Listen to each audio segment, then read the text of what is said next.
Professor Kimmage, I would like to start with a leitmotif of the last few weeks with Russia's nuclear threats. It's one of the main topics now on the Russian TV. They discuss it every day, and Putin threatened the West again recently. And President Zelensky said that Russia might consider the nuclear plant attack. So does this all allow us to say that the threat might be real? I think from the beginning it's useful to say that the threat might be real because that's the era that we've been living in since the invention of nuclear weapons in 1945, and there's no way in which a major war between Russia and Ukraine makes this less of a threat.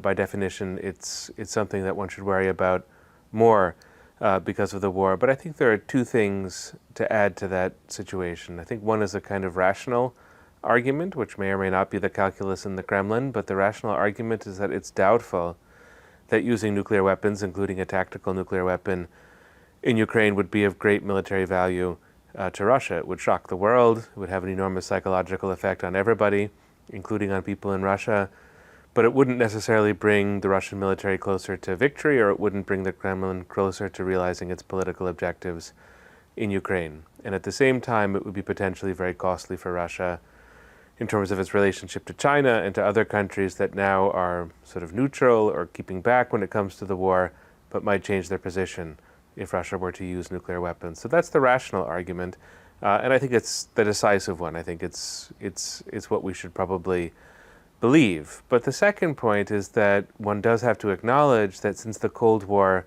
the rhetoric has changed a lot. And during the Cold War, crazy as that war was, there was always a certain amount of verbal restraint on the part of the Soviet Union and on the part of the United States, and Putin has done away with that kind of verbal restraint, and that's of course true for a lot of the expert community in Moscow, journalistic community, where you see a kind of verbal extremism. I don't know how to interpret that. I don't know if it means anything. It may not mean much, but it's significant and we should pay attention to that. I don't think it's of notable strategic value to Russia. In other words, I doubt that President Zelensky would change his military plans on the basis of these comments or on the basis of these threats, and I doubt that for President Biden and for the countries supporting Ukraine that there would be any change on the basis of this, and I think that the Kremlin is well aware of that. So there's not an immediate military or strategic benefit to Russia from engaging in this kind of rhetoric. I think the political function of the rhetoric is quite clear, however, and that's to instill fear in Western populations, perhaps to instill fear in Ukraine. I think that that's very unlikely to be successful, but to instill fear in Germany, the United States, other countries that might worry about where this war is going, and then see negotiations, a kind of peace settlement with Russia, as the best way out because of these nuclear anxieties. But I think it also builds up fear within Russia itself, as if this is a very dangerous conflict. It could spin out of control, and so therefore Russians must rely on their government and trust the Kremlin more, rely more on Putin because of these fears and anxieties. So the political function, I think, is fairly clear and explains at least 3/4 of this rhetoric, or maybe it explains 100% of it, but it's clearly a major factor. So we can say that they are targeting different audiences at the same time. They address those threats to the internal audience, to the Russians, to Ukraine, and to the West. I believe so, and I think that it does have different political functions for each of these audiences. There's also an audience that's outside of Europe, and here I'm not quite sure, what the Russian strategy or position would be. I doubt that this is going to make the war, sort of more popular in the so-called global South, or make the Russian position seem more reasonable. It might do the opposite. But there's that audience as well, what you could describe as a global audience. And there it's rather mysterious what the Kremlin is trying to accomplish. Speaking of counteroffensive, some American officials told CNN recently that early stages of Ukrainian counteroffensive are not meeting expectations, and the Russian army turned out to be, more prepared than it was expected. Can you agree with that? It's certainly beyond my competence to agree or disagree with that point. I do think that there was maybe a certain amount of overexcitement or overpromising when it came to the counteroffensive. You've sort of seen hyperbolic language, I don't really think from the Ukrainian government to my knowledge, but from experts, journalists on social media, that this was going to be a sort of repeat of what happened around Kharkiv in September, October of 2022. I think most serious military experts were much more likely to compare this with Kherson, which was slow going for the Ukrainian military. It was a successful operation, but it took months rather than days or weeks. And I think everybody serious who was looking at this situation knew that the Russian military had months to dig in, to create fortifications, to create multiple lines of defense. And certainly it's been the most anticipated counteroffensive of the war. So it's not going to come as a surprise. And in that sense, it's, I suppose, reasonable that the counteroffensive would be going slowly. But it's not an easy task, of course, for the Zelensky administration to manage expectations on the one hand, which are in part political, not just military, and the difficult realities of war. But I think it would be very premature to say that this is the extent of the counteroffensive or this is even indicative of what the counteroffensive will achieve. Actually, that's what President Zelensky said recently. He said that it's slow in the beginning, but it might be fast, like it was with Kherson and like it was in the fall. And he also said that it's not a Hollywood movie, so everyone is expecting it to be very fast. But he said, let us decide our own pace of progress. And according to the analysts of the Institute of Study of War, the current slow counteroffensive may be intended to drain the Russian forces and prepare for further offensives. Well, I think that would be, in some respects, really traditional, that you would have a long sort of period of probing and softening up, and then a kind of more direct offensive coming in the wake of that. You know, again, it's sort of beyond my competence really to analyze or make any kind of prediction, but it's a perfectly reasonable set of expectations. I also would like to discuss with you that topic about possible negotiations. The Secretary of State, Antony Blinken, expressed hope that the success of the counteroffensive would force Putin into negotiations. But the question is, you know, what those negotiations will be and on what conditions. And there is an entire movement in the U.S. expert community, people who say that Washington needs, you know, to bring the war to the end through negotiations and not necessarily, unfortunately, on Ukraine's conditions. Do you think it might be a real scenario? I don't think it's either a real or a desirable scenario, though I think anybody who looks at the situation would want to see an end to the war and an end to the suffering of the people of Ukraine. I think that that's a baseline expectation, but, you know, wars have to end, if you're thinking in strategic terms, in ways that are genuinely acceptable, and at the same time that there should be back-channel communication, for example, between the CIA director William Burns, who has lots of experience with Russia, and I think does engage with his Russian counterparts, and there's nothing to argue against diplomatic talks of a kind, whether it's multilateral or bilateral. You know, I think in a way what's obvious, painfully obvious about the current situation is that Russia has shown no signs of moderating its military and political objectives. And so that includes, in a technical sense, the Russian claim that it has annexed 4 provinces of Ukraine, which has not been retracted and I don't think is up for negotiation on the Russian side. And of course, that's in addition to Crimea and territory that was taken by the Russian military in 2014, 2015. I don't have nothing about the situation makes me assume that if there were to be a ceasefire, that it wouldn't just be a pause before the next invasion or the next phase of invasion of Ukraine on the part of Russia. Now, these are assumptions. You can reasonably explore them. You can test them. You can see if Russia may be changing its position. Of course, you should be alert and listening for signs of those changes, but I personally have seen none of those. And if that's true, if my assessment is correct, then there's simply no room for negotiation. So you can be open to the idea of it. That's sensible, but it's way too soon. And in my interpretation, the radicalism with which Russia began the war is the radicalism that it still has, and that has to be for Ukraine first and foremost non-negotiable, but also for the countries supporting Ukraine. And we know that Russia and Putin himself put absolutely different meaning in the words peace and negotiations. Because when they say peace, they mean peace on their conditions, triumph of the occupants, and negotiations on their conditions. So it's just the different meaning of the same words they use, Russia and Ukraine. And in addition, as a kind of footnote, I mean, in the months preceding the war, Russia set conditions for NATO and for the West, which was for an end to the open door policy of NATO, a sort of pushing back of NATO borders to where they were in 1997. Obviously, the West didn't agree to this in the winter of 2021-2022, but I don't think that the Kremlin has retracted these demands. So it's not just demands that are unacceptable to the government in Kiev, it's demands that are unacceptable to the West as well. That's where we are. When it changes, it changes. But as far as the signs indicate at the present moment, this is about as inhospitable a time for negotiation as I could imagine.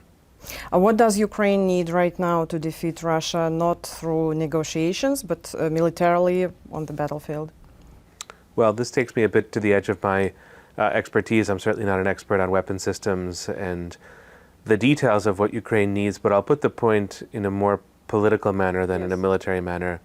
I think going back to this question about the counteroffensive and Zelensky's helpful comment that it shouldn't be understood as a Hollywood movie, it's not going to occur, the war itself and the counteroffensive in particular are not going to occur as a drama with a first act, a second act, a third act, and a clear conclusion. As I understand it, this is going to be a very long-term conflict lasting years, perhaps even decades, and that's the framework in which military support to Ukraine should be placed. So it's not for this particular advantage this month on the battlefield, and if that advantage doesn't come, then you see support or you start to minimize support.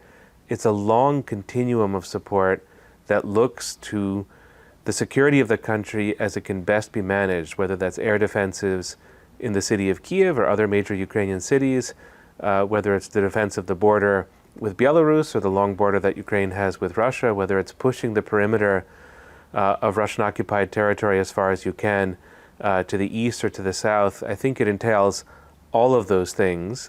And if it's not possible to restore the borders that were there pre-February 24th, 2022, the support has to go on and the support has to continue so that the country can survive and prosper to the extent that it can under these conditions. So I would be very reluctant to sort of say victory or else in a kind of black and white fashion. Long-term, sustained, patient, careful support, that's I think the true necessity. I also want to discuss with you your recent piece for Foreign Affairs. The title is, Will Russia's break with the West be permanent? And first of all, how do you understand the term collective West? What does it mean for you and why does Russia use it? Right. Well, collective West is maybe not so necessary. I think the West is probably sufficient, but I think for the purposes of this article, the West means two things, really. It's a security structure. It's NATO in essence, but you could also describe it as the transatlantic relationship because you do have countries that are not in NATO, like Switzerland and Sweden, that are supporting the coalition of countries behind Ukraine. But the West is also a cultural idea, and it's a place. And it's that, in that sense, the West is sort of closer to Europe, or what we think of when we say Western Europe, Central Europe. And what's extraordinary to me at the present moment, or looking at the last 15, 16 months, is really how radical the break has been between Russia and the West. It has been pushed by Putin. I think it's something that he, in the end, wants. He wants to separate Russia from the West because of his grievances against the West, and I think he can create the kind of Russia he wishes to create by separating Russia from the West. But it's also happened spontaneously within Russia. And this is a claim that my co-author, Masha Littman, and I put forward, and it's difficult to get good evidence on this point. We're kind of guessing, but we feel like we're making an educated guess here, that there are quite a few grievances and angers, quite a bit of anger within the Russian population as a consequence of the war and as a consequence of military support to Ukraine. And that deepens this rift between not just Russia and NATO, or Russia and the security structures of the West, but really between Russia and the West in general, in cultural terms, travel, connections, business, networking, study, all of those things which had become normal after 1991 and the collapse of the Soviet Union. That's now much more difficult, and in that sense there really is a huge wall that has come up between Russia and the West, and in our view in this article we think it's something new. It's almost without precedent in Russian history. Yes, that's what I was about to quote. In your article, you say the transformation in Russia's departure from the West, a shift even more all-encompassing than was the Bolshevik Revolution in 1917. What led you to that conclusion that that kind of change? Well, it has to do with our understanding of the Bolsheviks, who obviously were radicals and revolutionaries, but they were very much educated in Europe, and they thought in very European terms. Karl Marx was, after all, a European philosopher, and communism is a European idea. It got assimilated in a particular way in the Soviet Union, but it was a kind of effort to Europeanize Russia circa 1917, and there were all kinds of linkages between the Bolsheviks and the German Communist Party and the American Communist Party and the French Communist Party, and those were quite significant. And even with Stalin, who was less of a European than Lenin was, Stalin was very interested in Western technology and bringing American engineers to Russia, and in a sense modernizing Russia through contact with the West, which takes one back, after all, to Peter the Great and the sort of the beginning of the modern Russian story.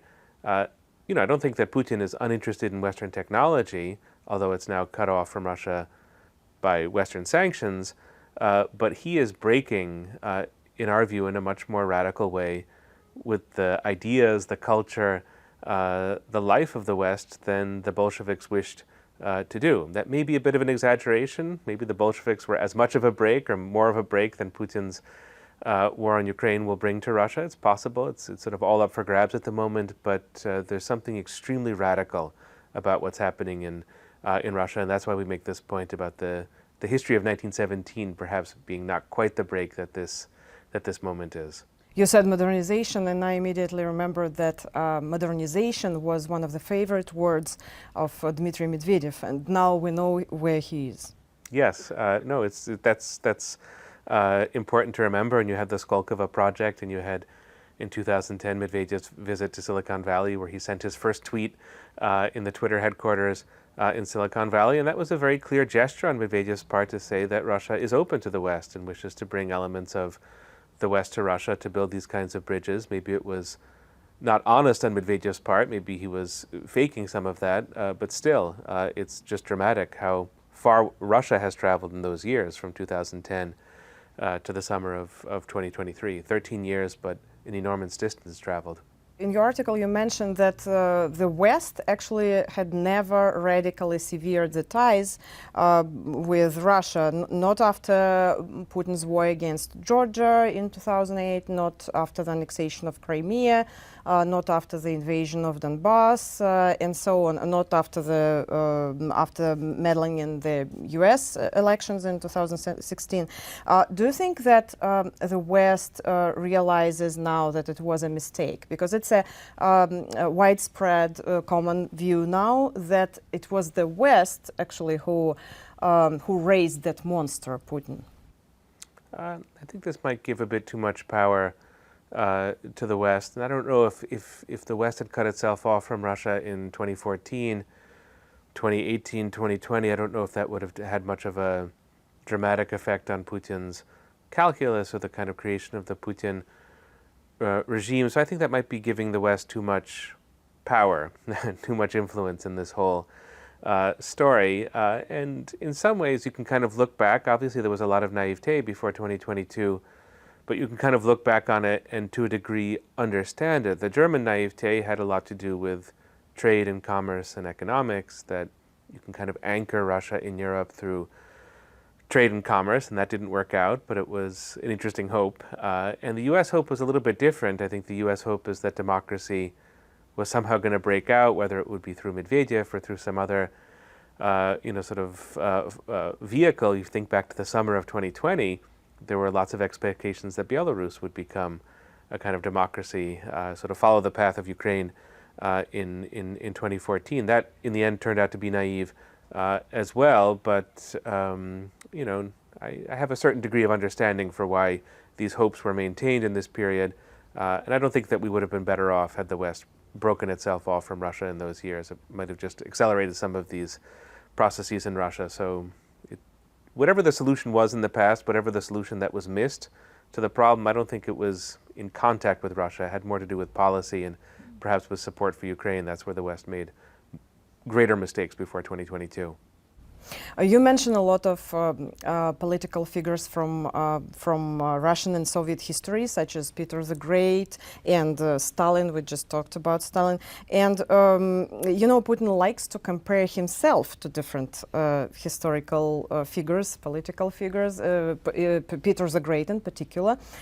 Who is Putin for you? Is he Peter the Great, he's Ivan the Terrible, or he's Stalin or Hitler? I mean, I think that there are elements of Stalin in Putin. He doesn't command the kind of power that Stalin did.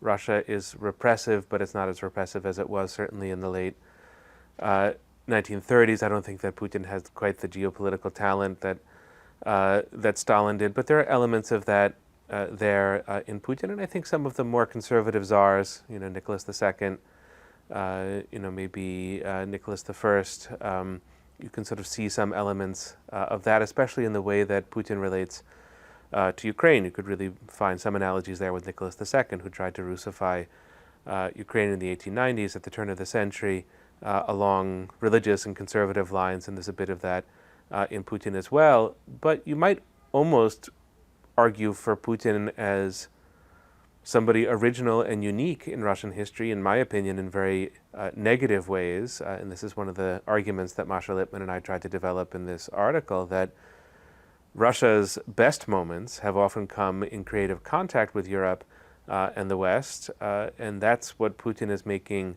impossible. Not that this has never happened before in Russian history, but in general, I really can't think of, maybe Stalin would be the only competitor, but a sort of political leader of Russia who has been as eager to cut Russia off from the West. I mean, even Stalin, repressive and terrible as he was, he brings a lot of Europe into the Soviet world by virtue of the Second World War. And what you see with Putin is this breaking off and this cutting off. So he may be unique, actually, in Russian history in that regard. And so you can use history to understand not how Putin is in a tradition, but you can use history to understand how Putin is different from past Russian leaders. One more quote from your article. Ukraine's entry into Europe and Russia's exit from Europe have become two sides of the same geopolitical coin. Do you believe that coin flipped forever?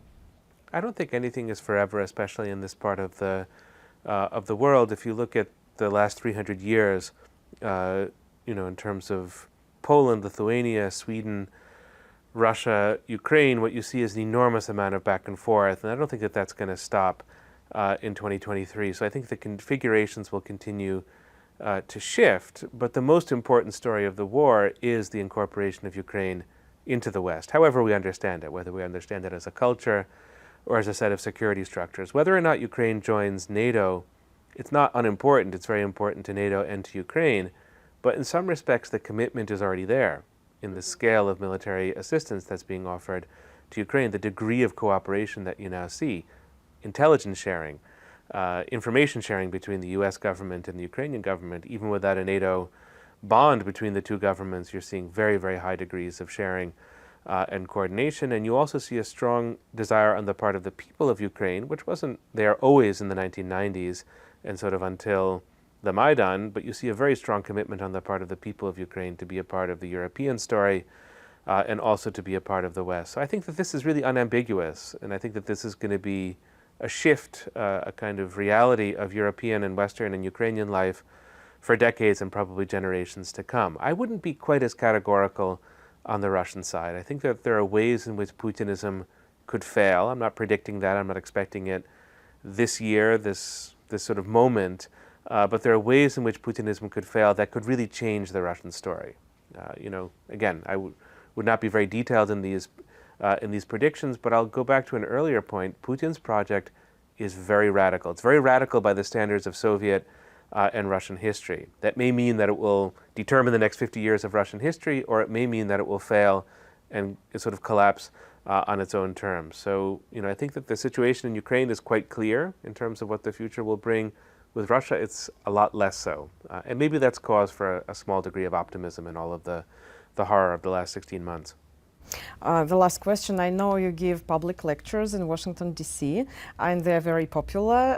What kind of questions, I think it will be very interesting to our Ukrainian audience, what kind of questions do people ask? What are they interested in about Ukraine? When it comes to Ukraine, I think that there's a lot of interest, and it's going to be, I think, not surprising, but a lot of interest in the figure, the personality, the career of Volodymyr Zelensky. So that's somebody who has made an enormous impression on Americans in general, and I think there's a strong desire to figure out who this man is. How did he come about? How did he become the president of Ukraine? And what does he signify? What does he sort of tell us about Ukrainian life? That's a very significant point. Secondly, I think audiences really wish to understand what Ukrainian victory looks like. It's not, from an American perspective, unclear on which side the United States is. The United States is very firmly on the side of Ukraine and very firmly opposed to the actions of Putin's Russia in the case of this war. But what does victory look like? And there, I think there are a lot of sort of open questions, and some people think that it will be swift and sort of complete. Others are sort of less sure about that, and I think that that's important for understanding what American policy should be. Again, clear that the U.S. wants victory for Ukraine in the war, but what's the nature of that? What does that look like?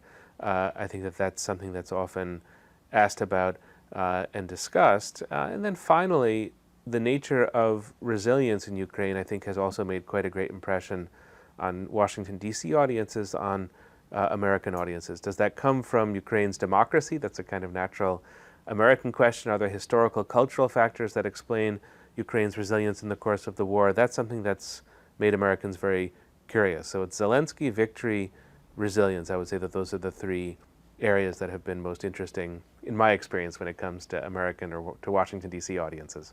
One of the main Russian propaganda narratives is that war fatigue, that the West is tired of war and people are not that supportive as they were before. But I think your lectures prove the opposite, that people are still very interested and they ask questions and they want to support Ukraine.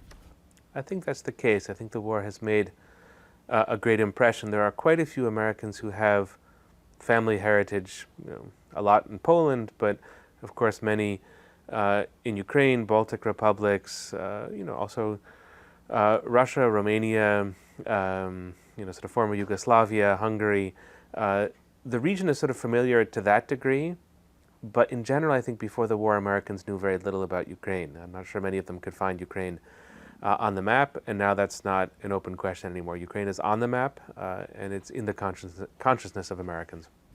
Thank you so much.